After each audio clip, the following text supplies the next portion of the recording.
All right, everybody, thanks for joining in once again. This episode, we are straying away from the horror genre a little bit, and I think this is going to be the first and probably only superhero movie we're going to ever do on Horror Heads, even though now that I said that out loud, I remember we did cover that one horror superhero movie from a couple of years ago. Remember that one about the kid? Like the reverse Superman deal, whatever that was called? Brightburn or whatever. Burn, that's right. Yeah, I was just trying to figure out what the name was. But anyway, we are going back to the early days of superhero movies, not all the way back to the 70s and Superman, but we are going back to the 80s, 1989 to be exact. In this episode, we're talking about Batman. The old classic Michael Keaton Batman, which was like the turning point for, I don't know, I think like the whole character in general in a lot of ways, because prior to that we had the 60s version, the Adam West Batman. And, this was like the first time they were trying to make it a little bit more serious. And do you remember like all of the hype around this movie when this came out? Because this would have came out the summer after our 6th grade. So we would have been like right in the prime of the marketing of this movie, like our age group sort of. You remember just how big of a deal it was back then? It was massive. I remember the first thing that cued me in that something was going on was they all of a sudden you'd go to the like the department store and they were selling Batman t-shirts. It was like a black t-shirt with a bat symbol. And I remember getting one because it was just like seemed like the latest thing. Everybody had a Batman shirt. And I put it on and I was like in my backyard and my neighbor looked over and said, "Hey, you know why that shirt came out?" I'm like, "No, why?" And he was like, "Oh, because they're making a new Batman movie." And I'm like, "Oh, really? That's cool." And that was like the first time I found out about it. Yeah. What's funny is, I mean, obviously I don't remember this, but one of the things that's always associated with Batman, at least in our lives times, has been there's always been like casting controversy, I guess, around pretty much every Batman movie. And I don't mean I guess, I know that that's pretty much a fact.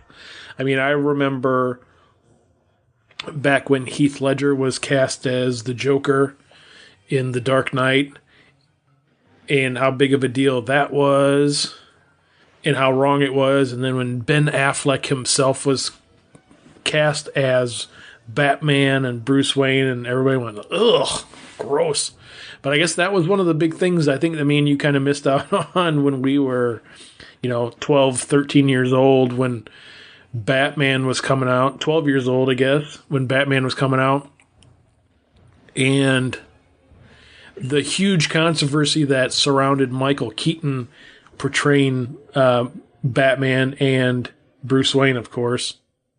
Well, I do remember when I heard that it was him, and I think it was that same neighbor that told me. And when I heard Michael Keaton, the only movie I really knew that he was in prior to this was Mr. Mom. And I was like, "Oh, okay. Yeah, I can kind of see that." And I remember like in my head thinking, "Yeah, I could see him being a Batman." It's sort of something about it sort of fit. And again, I hadn't seen any of his, maybe I did see a couple of his films prior to that, but that was like what I was going back to. Again, I'm only 12 years old at the time, so I remember thinking that it was kind of a weird cast because he didn't seem like an action hero, but at the same time, it seemed like a good cast. Like it was like, yeah, that makes sense. Okay, I could see him pulling that off. Yeah, I don't remember anything about it at all.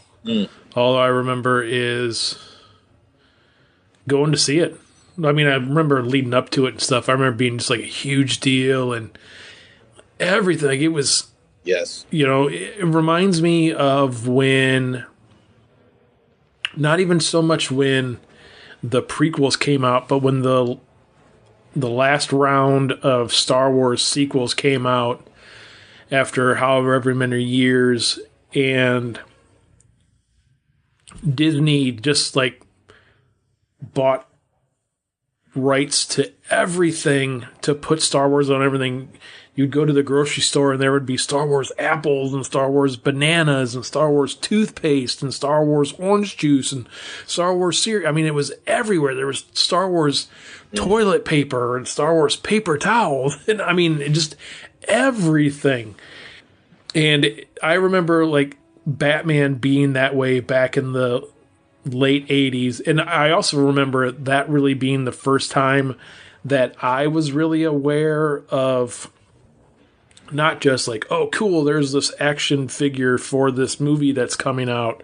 That's cool. But I remember it being just everywhere, like everywhere. It was nuts. Mm-hmm. And if I remember right, this could be incorrect. I could be getting this confused with something because it was like 30 plus years ago now. But I do remember I remember one of the big things with Batman was like Taco Bell too. That was like their fast food partner. Was that right?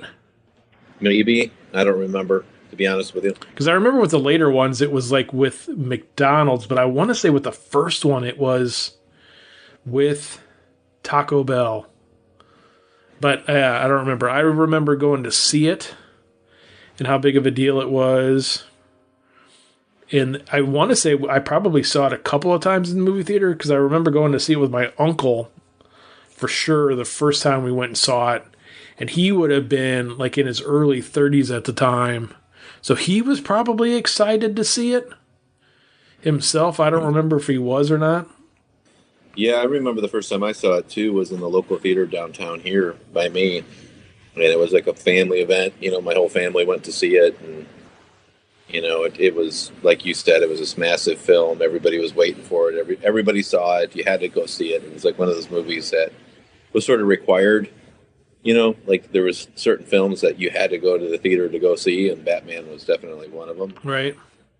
And, you know, going even after the movie came out in the theater, I remember, I think in my mind, Batman was like the first VHS tape that really became mainstream. Like I remember going to like the grocery store and when they, you know, and you could go pick it up for like whatever, $20 or whatever it was at the time. It was like one of those, you know, prior to that, it was like, you know, we talked about this, I think before in different episodes, how, you know, we would record movies off of cable or TV and you would build up your library basically just by recording off of, you know, your television. And then they finally, like, the prices started to come down for VHS tapes. And Batman was, like, the one, I think, that around that time, late 80s, early 90s, was when the VHS boom started and people really started to build their collection by purchasing the films. Yeah, I think you're right with that. I was trying to remember the other day, like, what were some of the first tapes that I owned, and Batman is definitely one of the first ones I remember owning. And I think it was like similar to when it came out in the theater too. Like there was a huge marketing push when it came out on VHS, but I think it's exactly what you said. It was because that it was like, wasn't the like, go to the video store and rent Batman this weekend or rent it tonight. It was the whole, you can actually take this home and own it. Right. And watch it whenever you want. And it was like a big deal. And it, like you said, like it was almost like seemed like a requirement. Like everybody had to go see Batman. And then when it came out on video, like it almost was like a rite of passage. Like you had to own it. Mm-hmm. And you could, like you had said, like, yeah, it was at the grocery store because it was like everywhere. It was like at gas stations. I mean, it was just everywhere. You know, here's this movie to buy.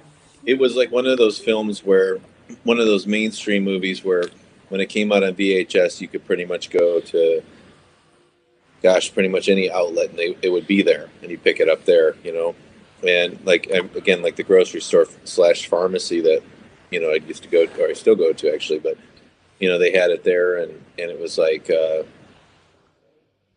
you know, it was kind of like, oh yeah, definitely. I got to pick Batman's out. We got to pick it up. I actually remember that time when it came out and being at the grocery store and like purchasing it. So I want to say like E.T. was another one of those ones that when it came out, like a when it came back. yeah, and when it finally came out on video, it was one of those ones. It seemed like E.T. was another one like everybody had to have. Yeah, I know there was a few that came out like after Batman. It seemed like there was always something new that you'd have to get to. Oh, speaking of the action figure too, I wanted to bring that up. The whole controversy with the action figure. I don't know if you're aware of that, but there was a company who made the original Batman action figure for the movie, and it was basically just a black version of what they had with the blue and gray. Yeah, a couple of different changes in it. I think like the belt, you could pull it out, like the buckle on the belt was like a cable, which was kind of cool. And that is actually, it's kind of interesting because I'm not a big superhero collector in terms of action figures and whatnot. But if I was to get any action figure for Batman, the only two that I would want, number one would be the Mego, which I actually already have, which is the original 70s doll, Right. because I had that as a kid. So I actually have an original Mego Batman, the blue and gray. I also have the reissue that came out from Figures Toy Company, the one that does all the Sven dolls and everything. But the only other action figure, like the smaller one, I would ever get would be the one that came out for the original film. And there's so many Batman action figures that have been released since then, but the very first one, and actually you and I don't know if you remember, but when we were in Volo, they had one for like $20, and I passed up on it.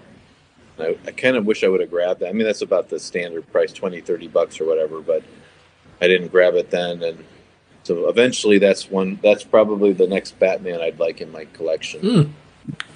Cool. So what's the controversy over that other than you want one? Oh, there was like oh gosh, what was it? I think the company is called Toy Biz. Okay, so basically when the movie came out, prior to the movie coming out, there was a line of action figures called Superpowers, and I think it was Kenner who made them, the same company that made Star Wars. Gosh, I could be wrong on that because I'm trying to think, because there was Superpowers and there was Secret Wars. But okay, so anyhow, so Batman was one of those figures, and it was like the blue and gray version, and they had Robin, they had the Batmobile, and a bunch of just basically all the DC characters. And anyway, when the movie came out, something happened, and I don't remember exactly what it was, but they chose not to make it. And so this like small time toy company, basically, I think it's called Toy Biz. They ended up getting like basically sculpting the same figure as what was in the Superpowers line and just painting it black basically. And like all the other, and that was the only figure that was like a quote unquote Batman the movie version. Like everything else in that line that they did were just like the Joker and all these other characters that were modeled more after the comics. So there was no real like official Batman line except for that one figure. It was kind of weird. There's like a whole thing about it. I'm probably totally screwing up the idea. I read all about it not like a few months back, but there you have it.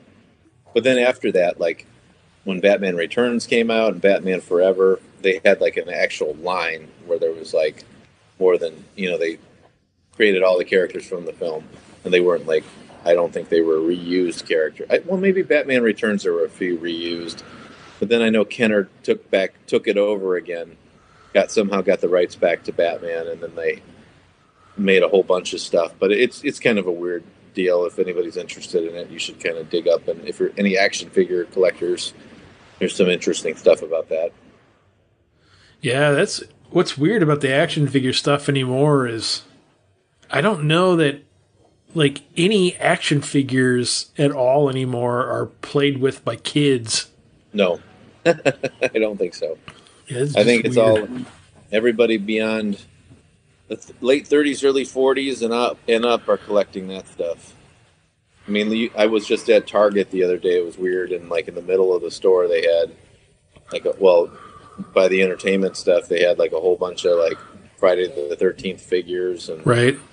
was like, holy shit, it's like, yeah, this is like totally geared to me because no kid, I don't think a kid would even care about Friday the 13th Part Five and anything. Because, like you said, with those new, whatever, those actual Mego toys that are out now, Yeah, the ones that, but they're all like, it's because Target has those, or at least they used to anyway. But yeah, they would be like Married with Children Mego dolls, or what was the other one, like Bewitched. And I'm like, why are these even in the toy section? These aren't for kids. right, exactly. They're not Yeah, going to care about the absolutely. whatever. I remember they had like some Kiss ones or something like last year. I'm like, a kid's not going to care. Oh, Charmed was another one they had. I'm like, why does a kid care about some 90s TV show or whatever the hell it was? Exactly. Right. So this goes back to us being, at least for me anyway, I think you're kind of the same boat as I was. I was never a big comic book guy when I was a kid at all. The closest I ever got to comic books was actually probably roughly right around this same time frame. I got into Mad Magazine pretty big for a couple of years, but that was about it when it came to like comic books. There was a couple other comics, or not comics, but like magazines that were similar to Mad that were out back in those days that I would read those every once in a great while, but that was it. Was never Superman comics, Batman comics, Spider-Man, none of that stuff. Never read any comic books really when I was a kid.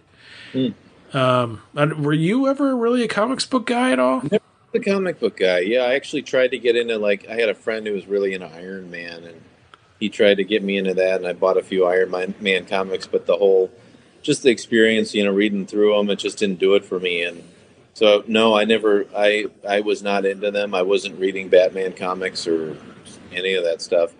My thing with Batman, I was a Batman fan, and I think it was kind of like I think back to okay, well, what does that mean? Well, I knew of the character probably through toys and whatnot, and I remember like for example, like I had a jigsaw puzzle, and it was a Batman puzzle, and it had back then it was the blue and gray Batman, and then I did end up watching the old TV show that was on like after school. Right. Everybody watched that, so I was in it.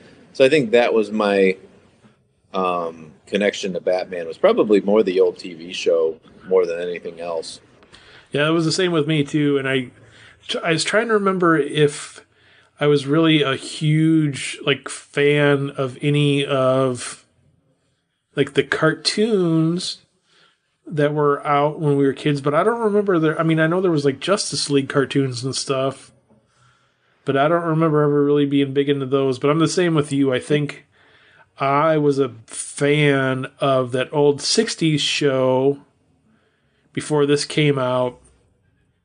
And then when this came out in 1989, again, because I wasn't a huge Batman fan, so, I wasn't really like, okay, cool, we're going to go see this Batman movie. And it was so long ago, I don't remember if I was ever even had any like, oh, this is like different, or why is he wearing a black costume instead of that weird blue and Yeah, gray one? I don't remember having those thoughts at all, but I do remember like going to see this and being like, wow, that was amazing, and then falling like madly in love with Batman, and have been like a huge Batman fan ever since, minus the whole Ben Affleck deal.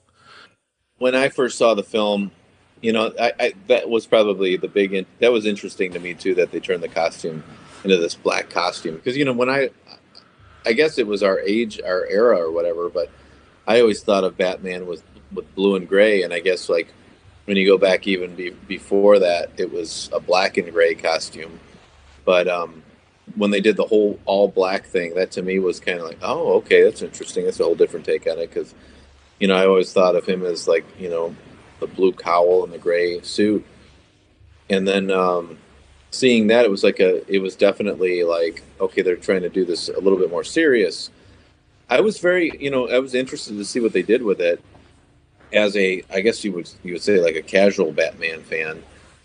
When then you find out that the Joker was going to be Jack Nicholson, and who I had previously known from obviously The Shining and One Flew Over the Cuckoo's Nest. So those were the two that so I knew who he was, but I went into it, and to be honest with you, I don't know that I think I walked out of it a bit more like kind of meh than anything else, believe it or not. Oh, wow. Yeah, I think this is one of those things that's kind of a little bit more. I know everybody loved that film, but to me it seemed like, oh gosh, like I don't know, like it reminded me of like it had the tone of like Dick Tracy. Remember that one that came out not around that same time? Or Yeah, right. that, and it just like was like they did all like kind of they kind of took like a lot of the '60s TV show stuff and tried to like use a little bit of that to carry the story. Make it a little bit more humorous and a little more like comic, like where it wasn't completely serious. Like you go more present stuff, or like in the Nolan trilogy where they really put it into the real world. This one they kind of still kept a little bit of the campiness to it, like the Joker had all those henchmen and all that kind of thing. Right. One thing I will say, I did like the casting of Michael Keaton, but this goes across the board for pretty much every single Batman movie ever made. Is that I've never been a fan of how the character looks on screen in his costume. And going back to the Michael Keaton one, because of that, the mask was, it was the cowl that was like the one piece, and he couldn't move his neck. And so every time he moved, he had to move his whole body. Like if you wanted to look to the left or look to the right. Yep.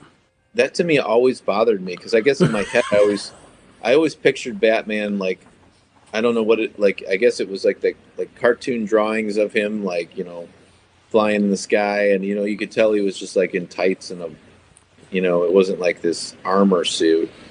And I think like when they did it with these newer movies, and they started doing like the suit's like this bulletproof military suit or whatever, they had to like okay, you can't move, you can't do this, you can't do that. To me, that always bothered me.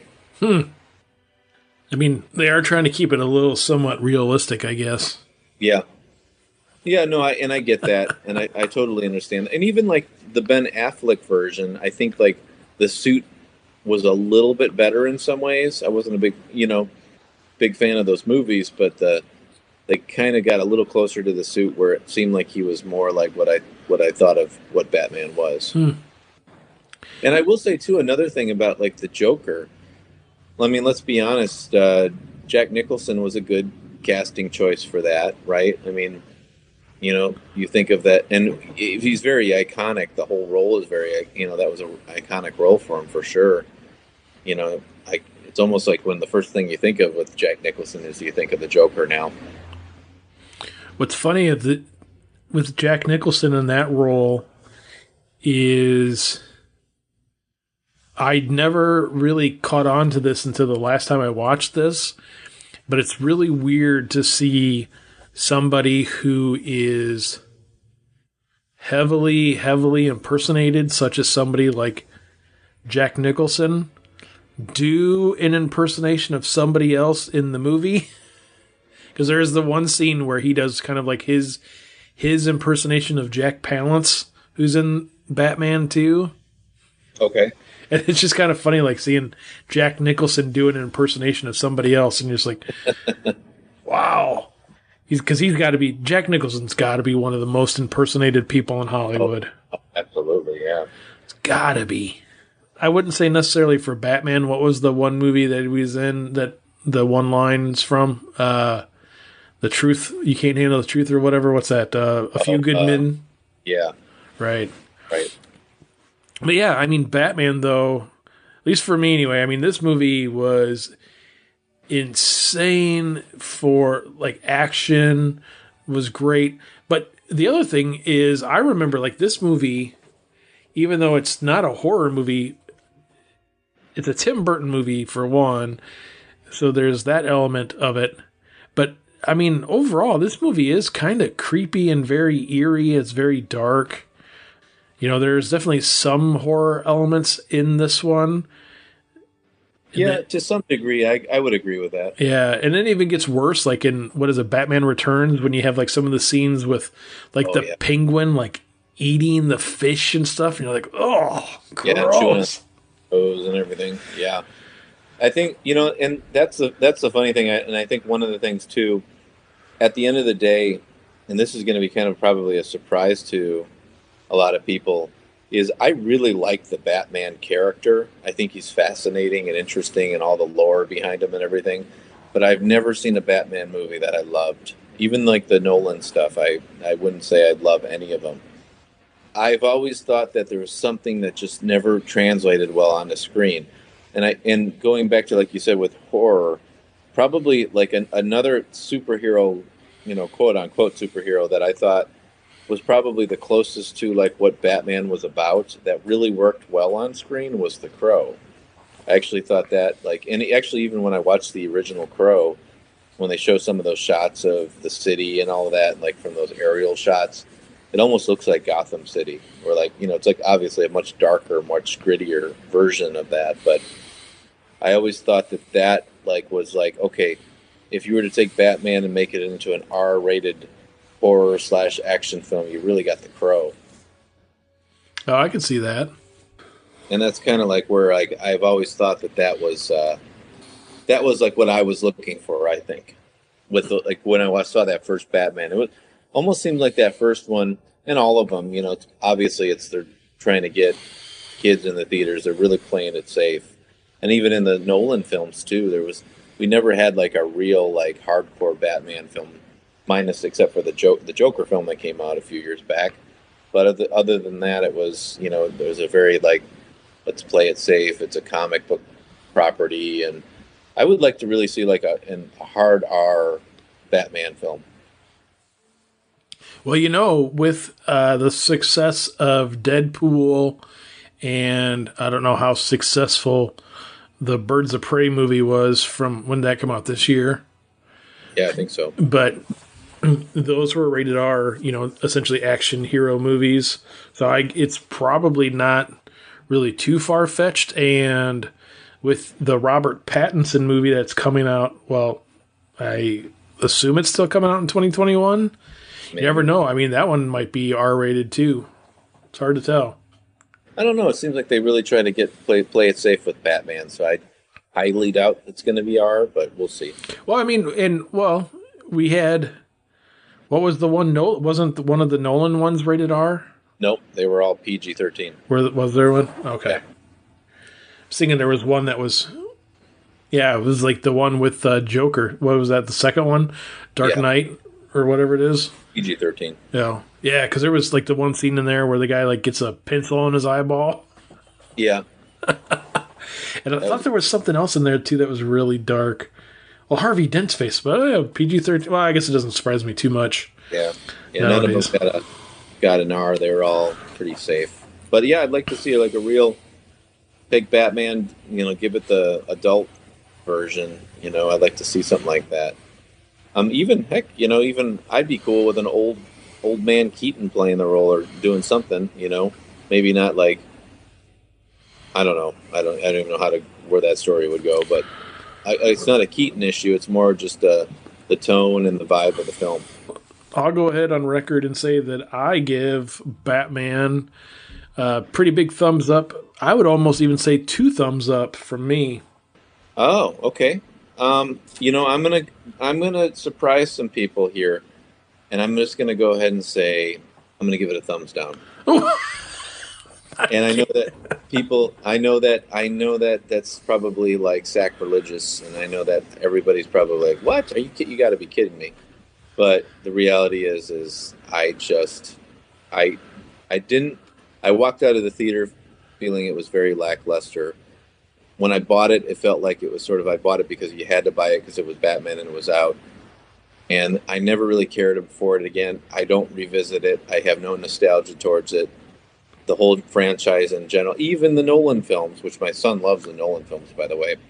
I just it to me there has not yet been a good Batman film, so I have to unfortunately give it a thumbs down.